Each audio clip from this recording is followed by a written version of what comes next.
Hello friend, welcome to my YouTube channel. फिर आज new topic animal kingdom. पता है एनिमल किंगडम आपको पता है कि बहुत इंपॉर्टेंट बायोलॉजी का। अगर बायोलॉजी का टॉपिक क्या आता है किसी भी एग्जामिनेशन में आपको देखने को मिलेगा, ठीक है। अच्छे लेवल के एग्जाम जैसे सीजीएल हो गया, एमटीएस वगैरह, सीएचएसएल वगैरह, ये सब में आपको देखने को मिलेगा, ठीक है। एनिमल किंगडम से देखने को मिलेगा क्वेश्चन, ठीक है, आपको मिलेगा ही मिलेगा, ठीक है। इसमें उतना कॉम्प्लेक्स नहीं है, आपको सिर्फ याद करना पड़ेगा, ठीक है। थोड़ा सा याद रखना पड़ेगा मैन में, ठीक है। 2-3 बार अगर इस वीडियो को या इसके पीडीएफ जो प्रोवाइड करूँगा वो अगर देख लीजिएगा तो आपको क्लियर हो जाएगा, ठीक है। तो चलिए स्टार्ट करते हैं।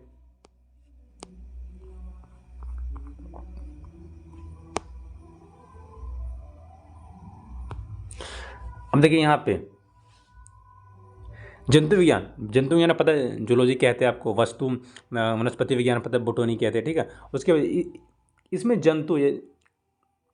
इसमें जंतुओं का ध्यान रख करते हैं, इसमें जंतुओं को ध्यान यानी ध्यान अध्ययन अध्ययन कहते हैं, यानी कि उसका स्टडी करते हैं, उसी को कहते हैं जंतु विज्ञान, ठीक है। और बाकी जिसमें वनस्पति वगैरह को बारे में अध्ययन करते हैं उसको कहते हैं यानी कि बोटनी कहते हैं, ठीक है। यानी कि वो इसमें से पेड़ पौधों का अध्ययन करते हैं उसको बोटनी कहते हैं, ठीक है। उसी प्रकार नेक्स्ट बात किया जाए यहाँ पे कि सबसे पहले अरस्तु ने 340 ईसा पूर्व में जंतु इतिहास नामक किताब लिखी थी। इसलिए अरस्तु को क्या थी, अरस्तु को ही जंतु का यानी जंतु विज्ञान का जनक, यानी जूलॉजी का जनक किसे कहता है, अरस्तु को कहता है। बहुत ही इंपॉर्टेंट, जंतु विज्ञान का जनक अरस्तु को कहा जाता है, ठीक है, याद रखिएगा, ठीक है। इन्होंने कब फेमस किसी जंतु इतिहास का नामक किताब जब लिखी ना, तब इसी के तहत होते जब उन्होंने अपने जो भी उसके अंदर टैलेंट था उन्होंने जब उसमें प्रोवाइड किया था, तब इन्हें फिर जंतु विज्ञान का जनक कहा जाने लगा, ठीक है। फिर नेक्स्ट बात किया जाए यहाँ पे यानी टॉक्सोनोमी। तो टॉक्सोनोमी यानी वर्गीकृत, जिसको बोलते हैं वर्गीकृत, ठीक है। उसी प्रकार ये जूलॉजी क्या वह शाखा होती है जिसमें से अलग अलग प्रकार के जीव जंतुओं के नामांकन और क्लासिफिकेशन किया जाता है, ठीक है। मतलब जीव जंतुओं को अलग अलग समूहों में बांटा जाता है, यानी कि टैक्सोनॉमी के ही अंदर हम वस्तुओं यानी कि अलग अलग वस्तुओं को वर्गीकरण करते हैं, ठीक है। और अगर मतलब जैसे कि अगर वाटर में रहते हैं उसे अलग जैसे कहते हैं नहीं, एम्फीबियन जो वाटर पानी में रहता है उसको एम्फीबियन, जो वाटर में रहता है, ठीक है। अलग अलग उसको जलीय जीव कहते हैं, अलग अलग जो कि मेढक हो गया, छिपकली वगैरह, अलग अलग वस्तुओं को अलग कैटेगराइज किया गया है, ठीक है। तो अभी जिसके बारे में जिक्र करेंगे तो याद रखें कि टेक्सोनॉमी में ही हम जंतुओं को 2 भागों में विभाजित करते हैं, जैसे कि जिसको एनिमल किंगडम कहते हैं और प्लांट किंगडम कहते हैं, ठीक है। तो ये फर्स्ट टॉपिक आज मैं एनिमल किंगडम के बारे में पढ़ाने जा रहा हूँ, ठीक है। नेक्स्ट होते हैं मैं अगर प्लांट किंगडम के बारे में, ठीक है, उसके बारे में मैं वीडियो अपलोड करूँगा, ठीक है। तो नेक्स्ट चलिए जानते हैं इसके अंदर क्या क्या किन किन वस्तुओं को जिक्र किया जाता है, ठीक है। अब देखो इसमें क्या यहाँ जिक्र किया कि ध्यान दिया जाए कि 1735 ईस्वी में केरोलस लीनियस, याद रखिएगा, यानी कैसे केरोलस लीनियस ने अपनी पुस्तक में यानी सिस्टमा नेचुरी में यानी सिस्टम नेचुरी में 400 यानी कि 4000 से 5000 तक से ज़्यादा जीवों का वर्गीकरण किया गया, क्लासिफिकेशन किया गया था। और इन्हें ही फादर ऑफ मॉडर्न टेक्सोनॉमी कहा जाता है, यानी कि फादर ऑफ ये नहीं बोल सकते हैं कि वर्गीकरण के पिता किसे कहा जाता है, तो किसको कहा जाता है, यानी कि केरोलस विलियम्स का, ठीक है। यानी कि याद रखा केरोलस विलियम्स में, इसको आप बार बार रिवीजन करवाओ तक तो आपको याद रहे, ठीक है। Father of the modern taxonomy किसे कहते हैं, तो केरोलस विलियम्स को कहा जाता है, ठीक है। नेक्स्ट बात किया जाता है, अब इन्होंने डिवाइड तो किया है ना, अब चलिए कि किस किस वर्गों में डिवाइड किया गया इसको देखते हैं, ठीक है। तो देखो प्राणी 2 प्रकार के होते हैं, आपको पता है, जो कि आपको प्राणी 2 प्रकार के, तो किस प्रकार पहले आता है कि यहाँ पे आता है कि एक कोशिका प्राणी होते हैं, यानी कि जैसे कि यूनिसेलुलर कहते हैं, ठीक है, जो एक कोशिका होते हैं। और एक कोशिका अंदर क्या कहते हैं, ये वो जीव होते हैं जो एक कोशिका यानी एक कोशिका से बने होते हैं, ठीक है, एक सेल से बने होते हैं, ठीक है। और बात किया जाए कि सभी को एक कोशिका प्राणी को संघ समूह प्रोटोजोआ संघ में रखा जाता है, यानी इसका एक ही समूह संघ में, यानी संघ समूह में, ठीक है। संघ समूह में रखा जाता है, संघ समूह में प्रोटोजोआ संघ में रखा जाता है, ठीक है। यानी कि संघ समूह जिसका नाम है प्रोटोजोआ संघ कहते हैं, उस समूह में इसको रखा जाता है, ठीक है। यानी जो एक कोशिका जीव होते हैं, ठीक है। अब नेक्स्ट बात करें यहाँ पे हम बहुकोशिकीय जीवों में, यानी कि मल्टी सेलुलर कहते हैं, ठीक है। जैसे मल्टी सेलुलर के अंदर कौन कौन सा आ जाता है, जैसे मल्टी सेलुलर की बात किया तो इसमें ये बहुत से कोशिका यानी मल्टीपल सेल से बने, बहुत कोशिकाओं से मिलकर बने होते हैं, उसे ही कहते हैं हम, क्या चीज़ कहते हैं उसे ही हम कहते हैं मल्टी सेलुलर, ठीक है। नेक्स्ट बात किया जाए तो यहाँ पे सभी बहुकोशिकीय प्राणी को होते हैं नो संघ या ग्रुप में होते हैं, वो समूह में बांट रखा गया है, ठीक है। और बात किया जाए यहाँ पे हम जैसे कि इसका किस समूह में, जैसे पोरोफेरा हो गया है, सिलिंड्रेटा हो गया है, एनिलिडा हो गया है। देखो एनिलिडा बहुत इंपॉर्टेंट है, सिलिंड्रेटा भी बहुत इंपॉर्टेंट है, और ऑर्थोपोडा तो और इंपॉर्टेंट है, ठीक है। और फिर मोलास्का, और कार्डेटा, ठीक है, ये बहुत इंपॉर्टेंट है, यही इंपॉर्टेंट है, ठीक है, इसी के बारे में पढ़ना जरूरी है, ठीक है। तो चलिए इसके बारे में जिक्र करते आगे।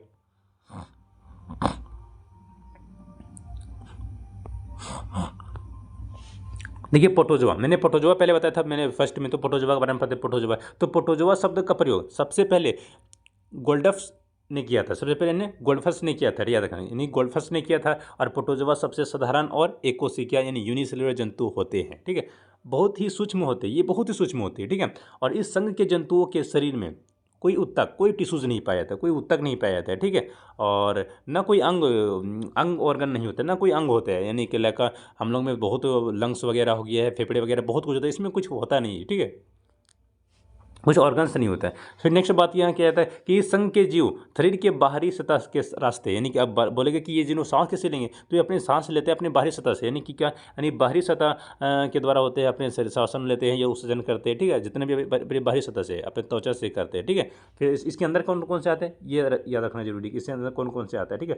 अमीबा आता है, अमोबा, जिससे कि अमीबा बहुत ही इंपॉर्टेंट, ठीक है, ये आता है इनके अंदर। फिर इसके अंदर आता है यहाँ पे जिसको पैरामीशियम कहते हैं, इसका नाम है कोडेटम भी कहते हैं इसको, ठीक है, याद रखिएगा, पैरामीशियम कोडेटम। और इसका किसी इनपुट चप्पल नुमा सेप, इनके चप्पल नुमा सेप किसका, कि जंतुओं का, तो याद रखिए पैरामीशियम का, पैरामीशियम, ठीक है। और फिर नेक्स्ट आता है यहाँ पे यूग्लिना, यूग्लिना बहुत इंपॉर्टेंट है, यूग्लिना। और इसके ग्रीन, कभी कभी एग्जाम्स में क्या पूछता है कि ग्रीन प्रोटोजोआ के नाम से किसे जाना जाता है, तो आपको याद होगा तब नहीं कि यूग्लिना को हम ग्रीन प्रोटोजोआ के नाम से भी जाना जाते हैं, ठीक है। और फिर नेक्स्ट बात किया जाए यहाँ पे कि टिपेनोसोम, टिपेनोसोम जिसको टिपेनोसोम को भी कहते हैं, गेबियंस भी कहते हैं इसको, टिपेनोसोम को गेबियंस भी कहते हैं, ठीक है। और इससे इंपॉर्टेंट है, गेबियम कहते हैं, और इसको स्लीपिंग सिकनेस रोग होता है, ठीक है, और स्लीपिंग सिकनेस रोग होता है इसके कारण, ठीक है, यानी कि टिपेनोसोम जो गेबियंस के कारण होते हैं, यानी कि स्लीपिंग सिकनेस होता है, ठीक है। और किसकी वजह से होते हैं, यानी सी मक्खी के प्रोटोजोआ के वाहक होते हैं, इसका इसी कारण होता है, ठीक है। बहुत ही इंपॉर्टेंट, मैं जो बता रहा हूँ ना, मैं बता रहा हूँ, बहुत ही इंपॉर्टेंट है, ठीक है। यानी सीसी मक्खी की, अगर एग्जामिनेशन में सीधे पूछेगा कि स्लीपिंग सिकनेस होते हैं किस वजह से होते हैं, तो सीसी मक्खी के द्वारा याद होता है, ठीक है। और बोल सकते हैं कि जो स्लीपिंग सिकनेस होते हैं किस प्रोटोजोआ, यानी कि टेपोनोसोम, अब याद रखना हमने, यानी गेबियंस याद रखना पड़ेगा, हम बार बार आपको रिपीटेशन करवाते हैं, ठीक है, ताकि आपको याद हो जाए, ठीक है, मेरी रिपीटेशन से आपको याद हो जाएगा, तो क्या इससे बड़ी बात क्या हो गया, ठीक है। नेक्स्ट आता है कि एसिटिबुलियरा, ठीक है, एसिटिबुलियरिया, देखो मैंने फिर से एसिटिबुलियरिया, ये क्या होता है, ये क्या होता है, सबसे बड़ी यानी सबसे बड़ा एक कोशिकीय जीव होता है, ठीक है। अगर पूछेगा कि सबसे बड़ा एक कोशिकीय जीव क्या होगा, तो एसिटिबुलियरिया, ठीक है, याद रखना, ठीक है। नेक्स्ट चलते हैं,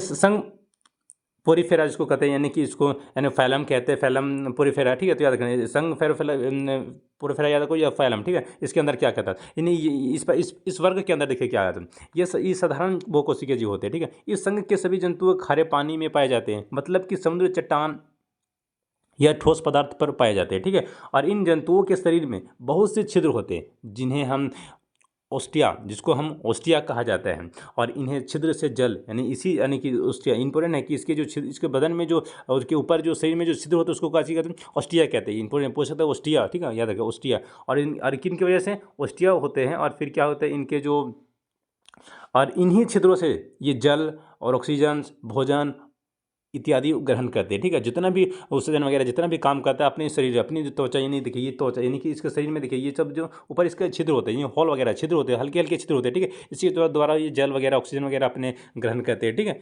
अपने जीवन बात किया जाता है, जीता है तो, ठीक है। और इनका आकार बात किया, इनका आकार अनियमित होता है, इसका कोई आकार फिक्स नहीं होता है, ठीक है, कोई मेजरमेंट करके नहीं रखा कि इसका आकार इतना ही हो, एक अनियमित होता है, ठीक है, बड़ा छोटा वगैरह कुछ भी हो उसका अनियमित है, ठीक है, कोई लिमिट। और फिर होता है, और ये जीव एक स्थान, इंपॉर्टेंट है कि ये जीव होते एक स्थान से दूसरे स्थान गति नहीं कर सकती है, ठीक है, बहुत इंपॉर्टेंट है कि कौन सा जीव एक स्थान से दूसरे स्थान नहीं कर सकती, किस वर्ग के, तो फैलम पोरीफेरा, ठीक है, याद रखिएगा।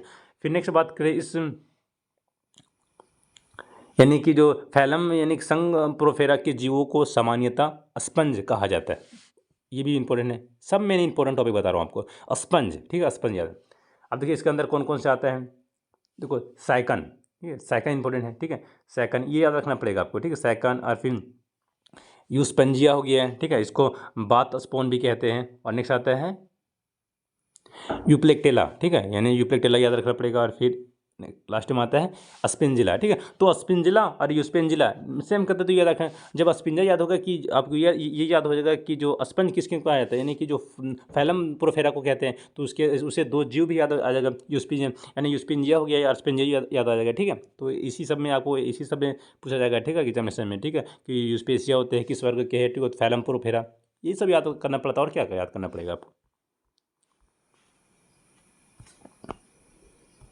फिर नेक्स्ट आते हैं कि सिलेंटेटा। देखो सिलेंटेटा जो कि इंपॉर्टेंट है, मैं बता रहा हूँ जो इंपॉर्टेंट मैं बता देता हूँ आपको, ठीक है। सिलेंटेटा, ठीक है, इसको प्रवाल जंतु में बहुत इंपॉर्टेंट है कि प्रवाल जंतु भी आपको कभी कभी देखने को मिलेगा, सिलेंटेटा भी देखने को मिलेगा, ठीक है। तो आपको मैं ऐसा नहीं कि यहाँ पे सिलेंटेटा दिया हुआ प्रवाल जंतु दिया हुआ तो इसको आप इग्नोर कीजिए, नहीं, प्रवाल जंतु को सिलेंटेटा भी कहते हैं, ठीक है। और इंपॉर्टेंट ये इसका नया नाम क्या है, इसका जो नया नाम है वो निडेरिया, बहुत इंपॉर्टेंट, निडेरिया सीधे बहुत ही इंपॉर्टेंट है। निडेरिया किसको कहते हैं, तो सिलेंटेटा को प्रवाल जंतु को ही निडेरिया कहते हैं, ठीक, इसका नया नाम है, ठीक है। सीधे बोलेगा इनमें से निडेरिया वर्ग के कौन सा है, तो याद रहेगा तब निडेरिया किसको कहते हैं, तो यानी कि तो याद तब आपको रिप्लाई देना पड़ेगा, ओरियाला हो गया है, ओरिएला हो गया है, मूंगा हो गया, ठीक है, इस प्रकार के जवाब देना पड़ता है।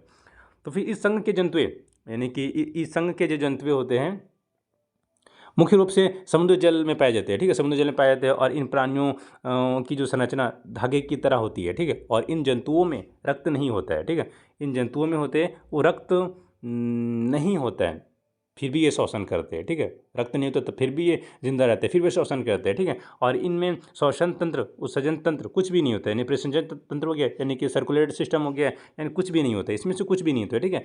नेक्स्ट अब बात की जाए यहाँ पे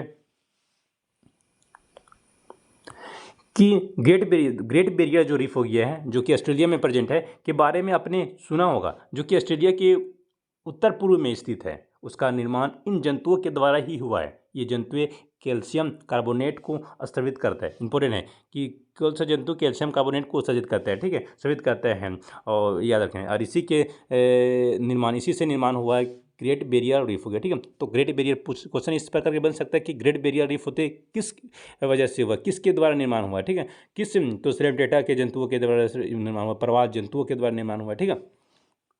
नेक्स्ट इनके देखिए, इसका ये बहुत इंपॉर्टेंट है, इसके उदाहरण, ठीक है। हाइड्रा, इसके अंदर कौन कौन सा आता है, हाइड्रा आता है, ठीक है। हाइड्रा आता है तो इसकी खोज हो गया, यानी कि लिवेन हुक ने किया था, ये मीठे जल में पाया जाता है, ठीक है। नेक्स्ट आता है ओरेलिया, ठीक है, इसे ही जेलीफिश कहते हैं। देखिए जेलीफिश कहते हैं, याद रखें, ये मैंने इंपॉर्टेंट टॉपिक है, ठीक है, इंपॉर्टेंट लेका ये यहाँ पे बात लिखा हुआ है, ठीक है। इसे जेलीफिश भी कहते हैं, के नाम से भी जाता है, ठीक है। आपको क्या जेलीफिश लेका क्या है, मछली, ये मछली का, यानी कि ये मछली ये फिशेस के अंदर आता है, रखा ये नहीं आता है अभी ये नहीं, ये मछली नहीं है एक तरफ से, ठीक है, ये मछली के अंदर नहीं आता, ये मछली वर्ग के नहीं अंदर था। तो आपको कंफ्यूज करने के लिए क्वेश्चन क्या पूछता है कि जो जेलीफिश होते हैं, जेलीफिश क्या मछली है या नहीं है, ठीक है। तो याद रहेगा कि जेलीफिश एक मछली नहीं है, आपको लग तो रहा है कि जेलीफिश मछली, लेकिन ये मछली कैटेगरी में नहीं आता है, ठीक है, ये मछली है ही नहीं, ठीक है, मतलब है ही नहीं जो कह सकते हैं। तो ओरियल हो गया, ठीक है, यानी याद रखना ओरियला, ये मछली नहीं है, ठीक है, इसका नाम जेलीफिश है। और नेक्स्ट आता है लास्ट में मूंगा आता है, ठीक है, जिसको कोरल भी कहते हैं, ठीक है। नेक्स्ट चलते हैं, नेक्स्ट देखिए आते हैं प्लेंटी मेंथीज हो गया, ठीक है, याद रखिए, इसको चपटी कृमि इसको कहते हैं, ठीक है, याद रखिए। उसके यानी कि इन सभी जीवों को आहार नाल नहीं होता है, ठीक है, इसलिए होते हैं, या सभी जीव होते हैं दूसरे पर निर्भर करते हैं, ये दूसरे पर निर्भर होते हैं एक हिसाब से बात है, यानी कि इसको बोलते हैं पैरासाइट कहते हैं, ठीक है, ये पैरासाइट होते हैं, ठीक है, दूसरे पर परजीवी जिसको कहते हैं, ठीक है, दूसरे पर निर्भर करते हैं, ठीक है, ये अपने तो कुछ अपने जीवन खुद निर्वाह नहीं कर सकते, दूसरे पर डिपेंड होते हैं। ये सभी जंतुओं का जो मनुष्य होते हैं पालतू पशु और जंगली जंतुओं के आश्रय होते हैं, ठीक है, मतलब यही उसका घर होता है, उन्हीं में ये पलते हैं और इन्हीं के सतह से अपनी खाद्य पदार्थों का अवशोषण करता है, ठीक है, जो भी उनके खाने वाले पदार्थ होते हैं वो उसी के द्वारा ग्रहण करते हैं, ठीक है, जिन जंतुओं में जंगल रहते हैं, ठीक है। तो इनमें से कौन कौन आता है, इनमें से देखिए, इनमें से आता है जो प्लेनेरिया आता है, और फेसियोला आ जाता है, और नेक्स्ट आता है टेनिया सोलियम, ये याद रखना पड़ेगा, टेनिया सोलियम हो गया है, ये किस वर्ग के हैं, और जो फेसियोला किस वर्ग के हैं, और प्लेनेरिया किस वर्ग की, आपको यही सब देखने को मिलेगा ना आपको क्वेश्चन, ठीक है, तो याद करना पड़ेगा ये सब किस वर्ग के, ठीक है। चलिए नेक्स्ट बात करें यहाँ पे एस्केल मिथीज हो गया, एस्केल मिथीज आ रहा है, क्या चीज़ याद रखें, एस्केल मिथीज हो गया, ठीक है। ये इसके क्या, इसको क्या, इसे रोन वोर्म कहते हैं, बहुत ही इंपॉर्टेंट, इसे रोन वोर्म भी कहते हैं, ठीक है, इस जीव को, ठीक है, यानी रोन वोर्म किसको कहते हैं, तो याद रखना ये रोन वोर्म किस प्रकार के, रोन वोर्म में कौन सा जीव आते हैं, तुरंत एग्जाम्पल में आना चाहिए आपको, क्या जी, एस्केरिस थ्रेडवर्म, ठीक है। तो इन्हें राउंड वर्म होते कहते हैं। यह जीव आकार में गोल होते हैं, साथ ही स्पंजीव और परजीवी यानी ये भी परजीवी यानी किसी में यानी ये स्वतंत्र जीव नहीं होते, ये स्वतंत्र जीव होते हैं और परजीवी होते हैं, ठीक है। यानी स्वतंत्र भी हो सकते हैं, लेकिन इसको आप स्वतंत्र मतलब ये लेकर डिपेंड कर भी सकते हैं, किसी पे निर्भर रह भी सकते हैं, नहीं भी रह सकते, ठीक है। तो दोनों प्रकार से होते थे, मतलब कि समूह के कुछ जीवों द्वारा ये पे आश्रित होते हैं और कुछ नहीं भी होते, ठीक है। इसमें से एग्जाम्पल क्या है, एस्केरिया थ्रेडवर्म, ठीक है। नेक्स्ट बात करें यहाँ पे एनलिडा, बहुत ही इंपॉर्टेंट है, एनलिडा वर्ग के बहुत ही इंपॉर्टेंट है, ठीक है, मैं बता रहा हूँ, ठीक है। नेक्स्ट बात किया जाए, ये प्राणी जलीय में हो सकते हैं, ठीक है। स्थानीय ये प्राणी जलीय भी हो सकते हैं, स्थानीय भी हो सकते हैं, स्वतंत्र जीव और स्वतंत्र जीव भी और परजीवी भी हो सकते हैं, ठीक है। इनका शरीर होते हैं खंडों में बटा होता है, यानी खंडों में बटा, तो आपने केचुआ देखे होंगे, ठीक है, आपने वो खंडों में बटा होता है, डिवाइड किया जाता है, ठीक है, याद रखें। इसमें से देखिए एग्जाम्पल, बहुत ही इंपॉर्टेंट एग्जाम्पल, इसका एग्जाम्पल कि केचुआ आता है, ठीक है, केचुआ, इसका वैज्ञानिक नाम क्या है, फेरेटिमा पोस्थुमा, याद रखें। फेरेटिमा पूछा जाता है कि फेरेटिमा पोस्थुमा, ठीक है, नहीं याद रखें। केचुआ यानी कि एलिनिडा वर्ग के कौन सा है, केचुआ एलिनिडा वर्ग में आते हैं। उसी प्रकार जोंक है, जोंक आता है, इसको हेरोडेनिया भी इसको जो कि इसके अंदर आता है, ठीक है। यानी कभी कभी इंग्लिश में आपको देखने को मिलेगा, यानी हेरोडेनेरिया, ठीक है, याद रखें, ठीक है। लेकिन जो क्या याद रखें, जो किया केचुआ किसके अंदर आता है, एलिनिडा के अंदर, ठीक है। मैं जो क्वेश्चन बनता है मैं उनको रिपीटेशन करवा देता हूँ बार बार, ताकि आपको याद हो जाए। मैं और मेरा कुछ इसमें मोटिव नहीं है, ठीक है, आपको याद कराना मेन मोटिव है मुझे, कि इस वीडियो को एक बार देखने के बाद दोबारा देखने का जरूरत ना पड़े, ठीक है। नेक्स्ट बात करते हैं ऑर्थोपोडा। नेक्स्ट वर्ग आता है ऑर्थोपोडा, जो कि बहुत ही इंपॉर्टेंट है। ये प्राणी जगत का सबसे बड़ा, यानी देखिए अब बड़ा है तो इंपॉर्टेंट तो होगा ना, ये प्राणी जगत का सबसे बड़ा संघ हो गया, सबसे बड़ा ग्रुप हो गया, बात किया जाए, ठीक है, वर्ग है, ठीक है। और पृथ्वी पर अगर बात किया जाए, लगभग 2/3 ऑर्थोपोडा ही पाए जाते हैं, और इन संघ के जंतु जल, थल और वायु तीनों जगहों में प्रेजेंट होता है, ठीक है। चाहे जल हो, थल हो या उड़, जहाँ भी हो, ठीक है, कोई मैटर नहीं करता, कहीं पे जल, थल, वायु कहीं भी प्रेजेंट, उड़ने वाला हो, तैरने वाले हो, या फिर ज़मीन में रेंगने वोंगने, सभी इसमें सभी प्रकार के पाए जाते हैं। इन सभी जीवों का शरीर होते 3 भागों में मिलकर बना होता है, और सिर हेड हो गया है, थ्रोट यानी कि वक्ष हो गया है, और उदर हो गया है, जिसे एडोमेन कहते हैं। नेक्स्ट बात किया जाए, इसे ऑर्थोपोडा संघ में देखो, यानी कीट वर्ग, यानी कि कीट वर्ग भी शामिल है, यानी कीट वर्ग से इंसेक्ट को कहते हैं, कीड़े मकोड़े, वो भी शामिल है, यानी याद रखें, कीट वर्ग किसके ऑर्थोपोडा के अंदर शामिल है, ठीक है। मैंने बोला कि उड़ने वगैरह रेंगने, तो इनके अंदर ये भी शामिल हो सकते हैं ना। फिर देखिए इसका एग्जाम्पल इंपॉर्टेंट है कि बिच्छू हो गया है, मकड़ी हो गया है, झींगा हो गया है, केकड़ा हो गया, मधुमक्खी हो गया और कॉकरोच हो गया, ठीक है। ये सब किसके अंदर आता है, ऑर्थोपोडा के अंदर आता है, ठीक है। नोट है ये यहाँ पे इंपॉर्टेंट है कि कीटों में जो 3 जोड़े टांग होते हैं, ठीक है, पता है, कीटों में तो 3 जोड़े टांग होते हैं। 3 जोड़े मतलब क्या चाहिए, 3 6 कुल मिला होते हैं ना, 3 डिवाइड होते हैं, तो 3 जोड़े होते हैं, ठीक है। उसी प्रकार के मकड़िया कीट वर्ग में नहीं होते, मकड़िया होते कीट वर्ग में नहीं आता। अब क्यों नहीं आता है, अब क्यों, क्योंकि उनके 8 पैर होते हैं, उसके मकड़ियों के 8 पैर होने की वजह से वो नहीं आते। और हम ऑर्थोपोडा में 6 पैर वाले ही क्यों लेंगे, 6 पैर को, यानी कि जिसको 3 जोड़े हो, ठीक है, उसी को लेंगे हम। 8 पैर आएगा तो हम ऑर्थोपोडा के अंदर नहीं रखेंगे उसको, ठीक है। तो ये मकड़िया होते हैं, वो नहीं आएगा, ठीक है, ऑर्थोपोडा के अंदर, ठीक है। चलिए नेक्स्ट बात करें यहाँ पे एकाइनोइडमेंटा, ठीक है, याद रखें कौन सी, यानी देखो, यानी कि एकाइनोइडमेंटा की बात किया जाए तो इसके अंदर कौन कौन सा आता है, ठीक है। इस संघ के सभी जो सदस्य होते समुद्री होते हैं, ठीक है, याद रखिएगा, किसके, यानी इस वर्ग के सभी सदस्य, यानी कि जो एकाइनोडर्मेंटा के अंदर क्या होते हैं, जो सभी जो सदस्य होते हैं वो समुद्री होते हैं, यानी मतलब सब समुद्री होते हैं, सब समुद्र में रहने वाले होते हैं। इन जीवों के त्वचा पर होते हैं कांटे पाए जाते हैं, इसके कांटे पाए जाते हैं, ठीक है, कांटेदार होते हैं ये, ठीक है। और इसके अंदर देखिए कहा है, ये याद रखना कि कांटेदार होते हैं। 2 मैंने जो इंपॉर्टेंट था मैं बता रखा था। अब इसके एग्जाम्पल बहुत इंपॉर्टेंट, इसमें इसके अंदर कौन कौन सा आता है, ठीक है। एकाडोरमेटा के अंदर क्या कहता है, स्टारफिश हो गया, तो स्टारफिश हो गया, स्टारफिश उसी के अंदर। अब ये भी एक मछली नहीं है, याद रखिए, ये भी एक तरह से आप मछली नहीं कह सकते, ठीक है। स्टारफिश तो नहीं, ये भी तरफ से मछली नहीं, याद रखिए, ठीक है। ये मछली वर्ग में आता ही नहीं, ठीक है, मछली होगा अलग की बात नहीं, ये मछली वर्ग में नहीं आता है, ठीक है। तो याद रखें, स्टारफिश हो गया, किसके अंदर आता है, एकाडोरमेटा के अंदर आता है। उसी प्रकार की बात की जाए यहाँ पे समुद्री अर्चिन हो गया, ये भी किसी के अंदर आता है, यानी जिसको एकाइनस कहते हैं, ठीक है। एकाइनस भी याद रखिएगा, नीचे जो मेंशन कर रखा हो वो भी जरूरी है, ठीक है। नेक्स्ट बात किया जाए यहाँ पे समुद्री खीरा आ गया, समुद्री खीरा, ठीक है, सी ककम्बर, ठीक है। नेक्स्ट आता है यहाँ पे ब्रिटल स्टार हो गया, ठीक है, ब्रिटल स्टार हो गया। और यहाँ पे लास्ट नोट ये का, ये सभी जंतु ये तो मछलियाँ नहीं होते। मैंने बताया था कि ये कोई मछलियाँ नहीं होते, याद रखा, ठीक है। ये लग रहा है कि समुद्र में रहना तो मछली नहीं होने वाला है। कभी का आपको ये इसमें कंफ्यूजन कर सकते हैं कि स्टार फिश हो गया, मैंने अभी 2 बताया था, स्टार फिश बताया था, ऑक्टोपर क्या जेली फिश बताया था। ये कोई मछली नहीं, ये क्योंकि मछली नहीं, क्योंकि मछली वर्ग में आ ही नहीं रहा, ये मछली नहीं है कुल मिला। जो मछली वर्ग में जो साइंटिस्ट लोगों डिवाइड कर चुका है, जो अरस्तु ने डिवाइड कर चुका है, मतलब अरस्तु ने डिवाइड नहीं किया तो विलियम्स ने डिवाइड किया था। वो जो डिवाइड किया था तो वो डिवाइड किया था जिस वर्गों को, जिस जीवों को रखेंगे हम उन्हीं का नाम, अगर मछली वर्ग में जिस जीवों को रखा तो उन्हीं को मछली कहेंगे, ठीक है। भले ये मछली हो लेकिन अगर इसमें रखा हो तो मछली नहीं कहलाएगा, ठीक है। आप जो रखा है साइंटिस्ट ने जो डिसाइड कर चुका, मैं उन्हीं को नाम देंगे ना, जो हम अपने से कुछ नहीं कह सकते, ठीक है। जिस वर्ग में जो रखा है वही वो वर्ग के, वही जो उसी वर्ग के कहलाएगा, ठीक है। तो चलिए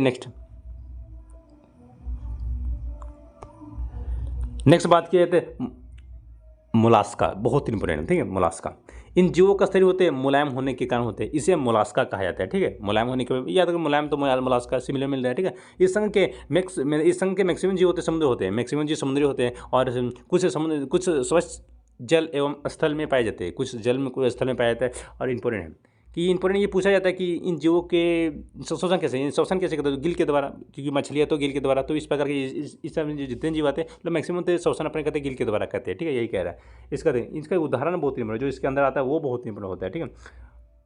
ऐसे ऑक्टोपस, आपको बहुत लोग कंफ्यूजन होगी ऑक्टोपस से लेकर मछली है, ठीक है, लेकिन ये मछली वर्ग में नहीं आता है। अगर बोलेगा कि ऑक्टोपस से मछली वर्ग में आता है तो ये नहीं आता है, ठीक है। तो आगे सब कंफ्यूजन दूर हो जाएगा, ठीक है। तो ऑक्टोपस इसके अंदर, मोलास्का के अंदर कौन सा ऑक्टोपस आता है, ठीक है।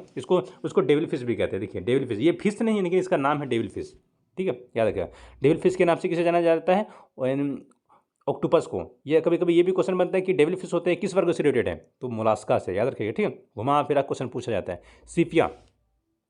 सिपिया आ गया, ठीक है, इसको कटल फिश भी कहते हैं, ठीक है। नेक्स्ट आता है सिप, नेक्स्ट आता है हेल्यूटिस, ठीक है, हेल्यूटिस। नेक्स्ट आता है पायला, जिसको घोंगा भी कहते हैं, ठीक है। इंपॉर्टेंट है ये, घोंगा इंपॉर्टेंट है और ये ऑक्टोपस इंपॉर्टेंट है, ठीक है। इंपॉर्टेंट तो देखा जाए सब, लेकिन जो थोड़ा ज़्यादा इंपॉर्टेंट मैं उसको कह देता हूँ, ठीक है। नेक्स्ट इंपॉर्टेंट बात किया जाए, ये वर्ग तो बहुत इंपॉर्टेंट है, जो कार्डेटा जो वर्ग है वो तो देखा जाए तो इसके अंदर तो हम मनुष्य भी आ जाते हैं, ठीक है। तो ये किन किन वर्गों में डिवाइड किए वो देख लेते हैं, ठीक है। तो ये संघ होते हैं काफ़ी बड़ा होते हैं, लेकिन काफ़ी बड़ा और महत्वपूर्ण भी है, ठीक है, महत्वपूर्ण संघ है। इस संघ में क्या क्या पाया जाता है वो देख लीजिए आप, ठीक है। इस संघ में कछुआ हो गया, मछली हो गया, सांप हो गया, तोता, चीता, मनुष्य, बकरी, घोड़ा, हाथी सब आते हैं, ठीक है।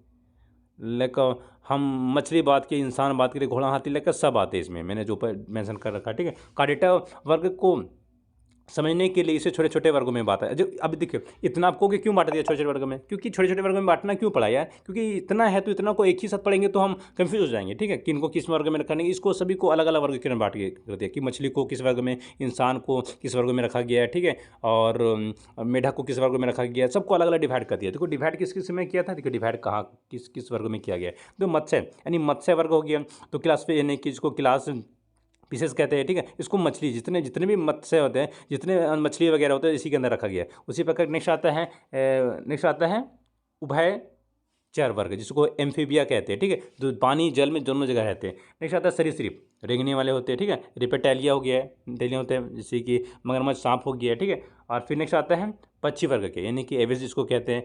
और लास्ट आता है स्तनधारी वर्ग, जिसको मेमेलिया कहते हैं, ठीक है, ममेलिया जो कि मनुष्य के अंदर आते हैं ना, पता ममेलिया स्तनधारी हो, ठीक है। नेक्स्ट चलते हैं, इसके बारे में एक कर बारे में पढ़ते हैं।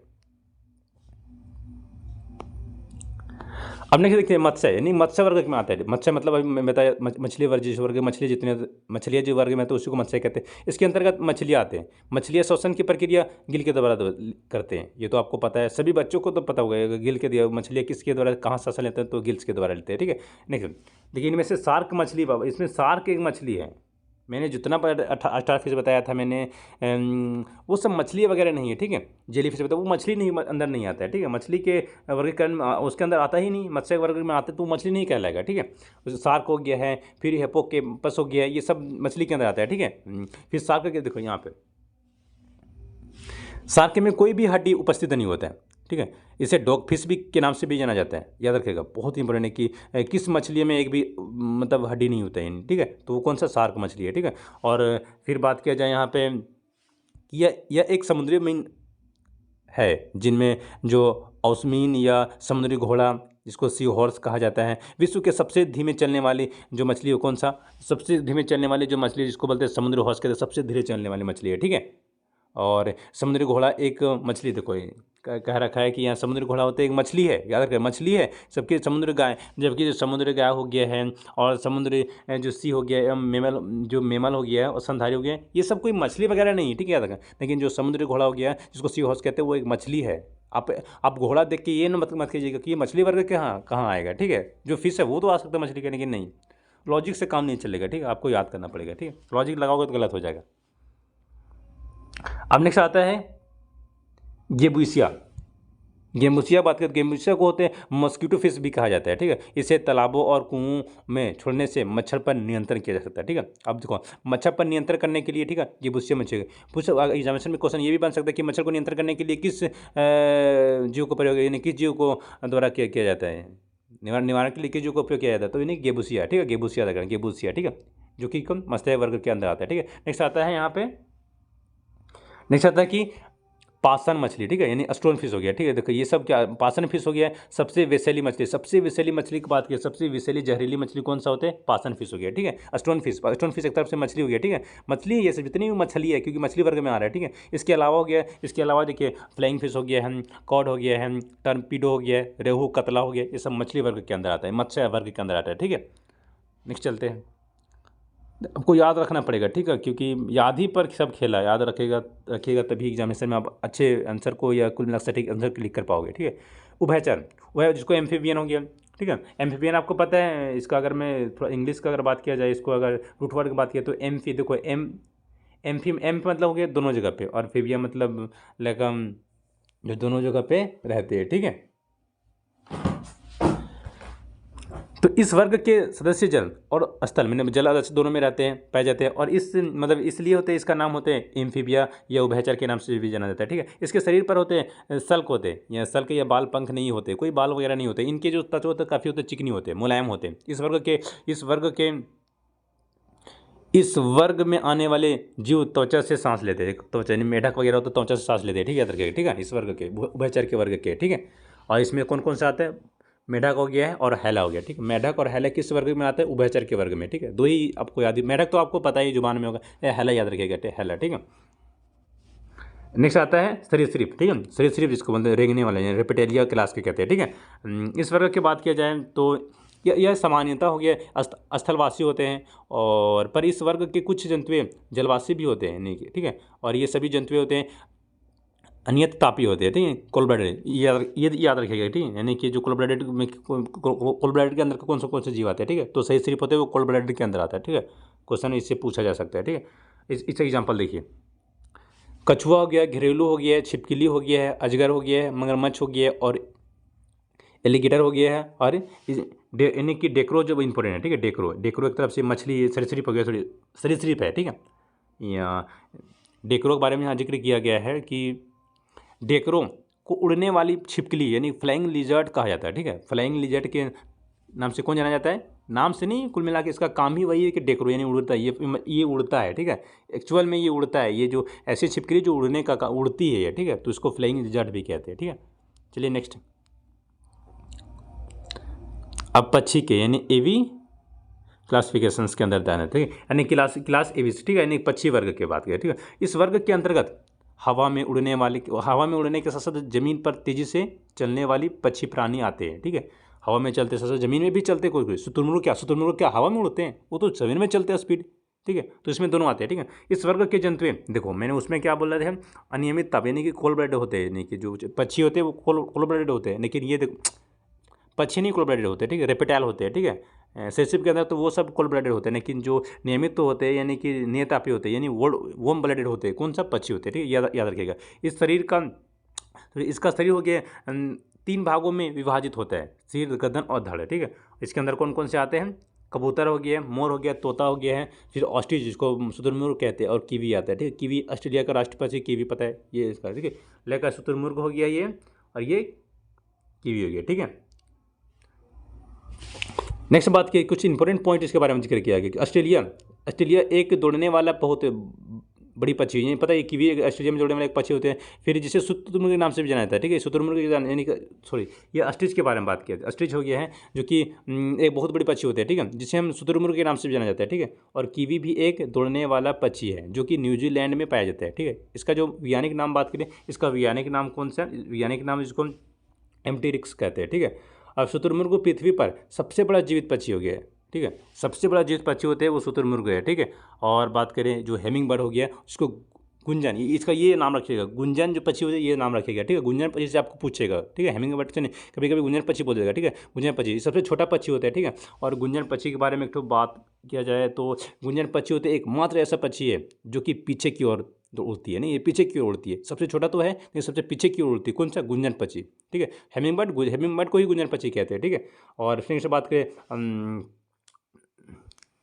जैसे अवाबिल करते हैं, अवाबिल पता है, अवाबिल सबसे तेज दौड़ने वाले पक्षी है, ठीक है। तो इसको जान लेते हैं। तो स्विफ्ट, देखो स्विफ्ट कार ऐसे ही नाम नहीं रखा गया यार, कुछ लॉजिक लगा है, कुछ तो है उसके रहस्य। ऐसी किसी कार का ऐसी कोई कंपनी डिसाइड नहीं करता इसे कि इस कार को नाम स्विफ्ट क्यों रखा है। तो बहुत तेज दौड़ने वाली अवाबिल मतलब कि सबसे तेज दौड़ने वाली पक्षी है, ठीक है। सबसे तेज उड़ने वाली जो पक्षी यही है। सबसे पक्षियों में सबसे जो बड़ा हो गया, बात करें सबसे बड़ा अंडा शुतुरमुर्ग का होता है आपको, जबकि सबसे छोटा अंडा होता है हेमिंग बर्ड का होता है, ठीक है। और भारत में राष्ट्रीय पक्षी मोर का वैज्ञानिक नाम बात करें तो वैज्ञानिक नाम भारत के राष्ट्रीय पक्षी कौन सा वैज्ञानिक, तो उसका मोर है, उसका वैज्ञानिक नाम तो बहुत जरूरी, ठीक है। कौन, पाओ क्रिस्टेटस, ठीक है, याद रखिए पाओ क्रिस्टेटस हो गया जो कि किसका नाम है, वो भारत के राष्ट्रीय पक्षी हो गया जो मोर का नाम है, ठीक है, वैज्ञानिक नाम।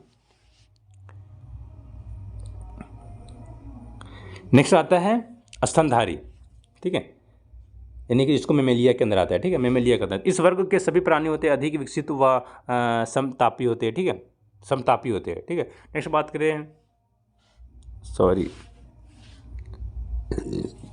स्तनधारी वर्ग को 3 वर्ग उपवर्ग में यानी सब क्लासेस में बांटा गया है, ठीक है, जिसमें से कौन सा पुटोथीरिया हो गया है, नेक्स्ट बात आ गया है मेटाथीरिया, और नेक्स्ट आता है यूथीरिया, ठीक है। अब देखिए इसके अंदर प्रोथीरिया के अंदर कौन कौन से आता है, प्रोथीरिया के अंदर का अगर जिक्र किया जाए तो यहाँ देखिए अंदर देखिए यह होते हैं स्तनधारी होते हैं, अंडे देने वाले होते हैं, ये अंडे देने वाले होते हैं, जैसे कि इकिडना हो गया है, मोनोट्री, ठीक, ये देखा इकिडना होते हैं, मोनोट्रीम हो गया, ये दोनों होते हैं क्या, अंडे देने वाली होती है, ठीक है, याद रखिए। नेक्स्ट आता है नेक्स्ट वर्ग की बात किया जाए तो यह जंतु ना तो अंडे देते हैं और ना ही पूर्ण विकसित बच्चे को जन्म देते हैं, मतलब कि यह होते हैं अपरिपक्व होते हैं, बच्चों का जन्म देती है, ठीक है, यानी जैसे कंगारू, ठीक है। नेक्स्ट बात किया जाता है यूथेरिया के अंदर आते हैं, तो यूथेरिया के अंदर बात किया जाए तो यह सभी जंतु पूर्ण विकसित बच्चों का जन्म, यानी पूरा तरह से अच्छा बच्चों को जन्म देता है, विकसित बच्चों का, ऐसा नहीं कि बच्चों को जन्म दे रहा है तो वो मर जा रहा है या किसी प्रकार, वो पूरा विकसित बच्चों को जन्म देता है, ठीक है, और वो अच्छे खासा भी रहता है, ठीक है, पूर्ण विकसित बच्चों को जन्म देता है, ठीक है। जैसे चूहा, खरगोश होते हैं, कुत्ता, बाघ होते हैं, लोमड़ी हो गया एंड ब्लू हवेल हो गया है, और भारतीय हाथी मनुष्य हो गया, और चमगादड़ हो गया, डॉल्फिन हो गया, कपी लेका बंदर के एक ठो वर्गीकरण से नहीं, कपी समूह बंदर का एक ठो समूह, समुद्र गाय हो गया और समुद्र सिंह हो गया, ये सब क्या चीज़ पूर्ण विकसित होते बच्चों को जन्म देती है, ठीक है। और नेक्स्ट बात किया जा रहा है नीचे कि ब्लू जो हवेल हो गया है वो सबसे बड़ा स्तनधारी है, देखो बहुत इंपॉर्टेंट कि ब्लू हवेल हो गया है वो सबसे बड़ा, अगर सबसे बड़ा स्तनधारी पूछा जाएगा आपको तो मनुष्य नहीं आएगा, कौन आएगा, ब्लू हवेल आएगा, ठीक है, जिसको स्त्री हो गया सबसे छोटा स्तनधारी, और स्त्री हो गया वो सबसे छोटा हो गया, ठीक है, एक चूहे का प्रकार है स्मॉल मॉस, ठीक है। फिर चलते नेक्स्ट,